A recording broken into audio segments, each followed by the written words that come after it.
Hello बच्चों, let us read the question. An electron gun G emits electron of energy 2 kilo electron volt traveling in the positive x direction. The electrons are required to hit the spot S where Gs equal to 0.1 meter and the line Gs makes an angle 60 degree with the x-axis as shown in the figure. A uniform magnetic field B parallel to Gs exists in the region outside the electron gun. Find the minimum value of B needed to make the electron hit S. इस question के पीछे जो की concept है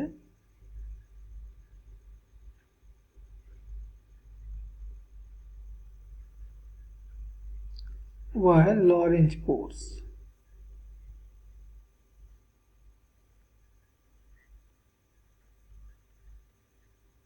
ये हमने question में दिए हुए फिगर को थोड़ा मैग्नीफाई किया है, बड़ा किया है। क्वेश्चन कहता है कि इलेक्ट्रॉन जब इस इलेक्ट्रॉन गन से बाहर आते हैं तो पॉजिटिव एक्स डायरेक्शन में मूव करते हैं, अर्थात उनकी वेलोसिटी v एक्स डायरेक्शन में है, जबकि मैग्नेटिक फील्ड भी वो जीएस डायरेक्शन में है जो एक्स एक्सिस के साथ में 60 डिग्री का एंगल बना रहा है।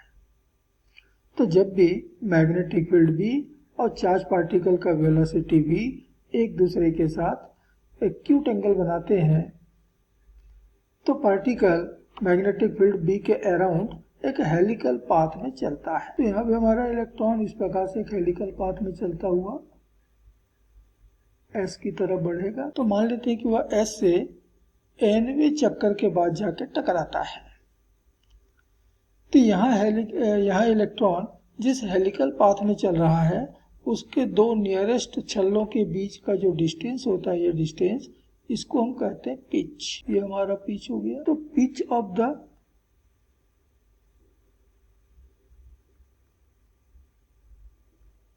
हेलिक्स P ये बराबर दी जाती है 2 पाई mv cos theta divided by QB।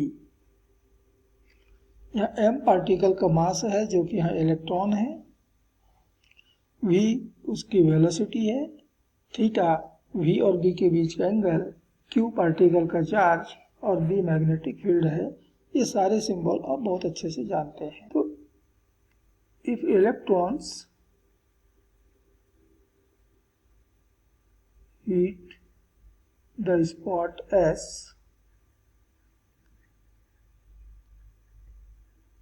after n revolution,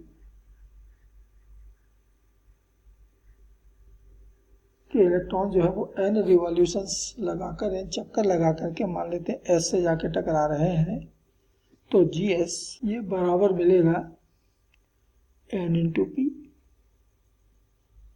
एक चक्कर लगाने में P तो n चक्कर लगाने में NP डिस्टेंस कवर होगा और ये डिस्टेंस GS के बराबर होगा। अभी हमने कहा कि P बराबर है 2 पाई mv cos theta upon QB। ये हमारा इक्वेशन नंबर 1। अब हमें ये भी मालूम है कि हाफ mv स्क्वायर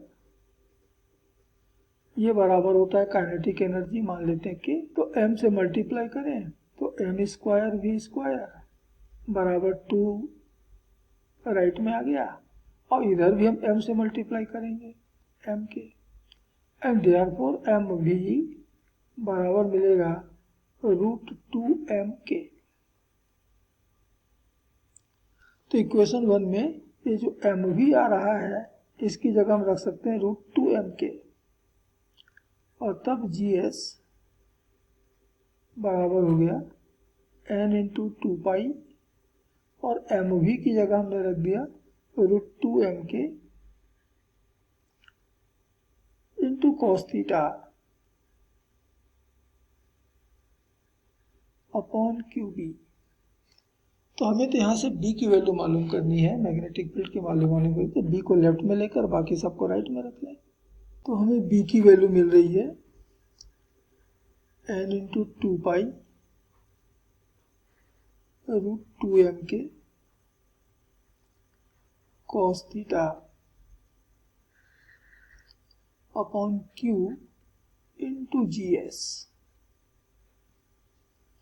अब हमें b की मिनिमम वैल्यू मालूम करनी है, तो b की मिनिमम वैल्यू के लिए n की मिनिमम वैल्यू होनी चाहिए और वो हो सकता है 1।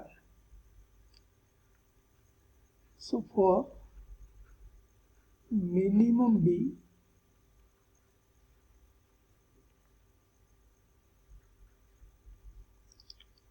n must be equal to 1। अब देखिए कि m इलेक्ट्रॉन का मास है 9.1 इंटू 10⁻31 किलोग्राम। थीटा ये 60 डिग्री दिया हुआ है। k the kinetic energy, question कहता है 2 किलो इलेक्ट्रॉन वोल्ट है ये, अर्थात 2 इंटू 10⁻³ इलेक्ट्रॉन वोल्ट, और 1 इलेक्ट्रॉन वोल्ट में होता है 1.6 10⁻19 जूल। तो जूल में इतना आ गया। Q charge of electron 1.6 10⁻19 coulomb, और GS ये क्वेश्चन में दिया हुआ है 0.1 metre.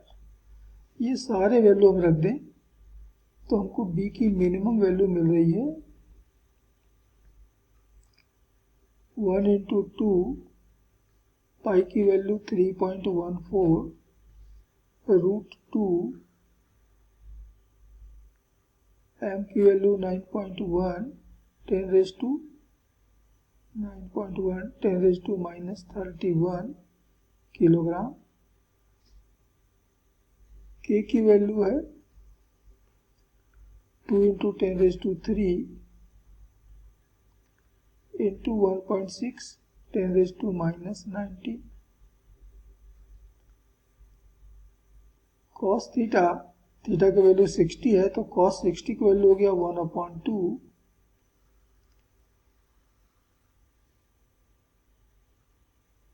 Q charge of electron 1.6 10⁻19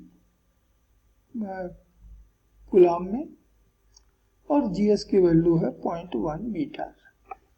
और जब हम इसको सॉल्व करते हैं तो इसकी वैल्यू हमको मिलती है 4.73 इंटू 10⁻³ टेस्ला। ये मैग्नेटिक फील्ड जो है वो टेस्ला में मिलेगा। And this is final answer of this question. Hope you understood it well. Best of luck.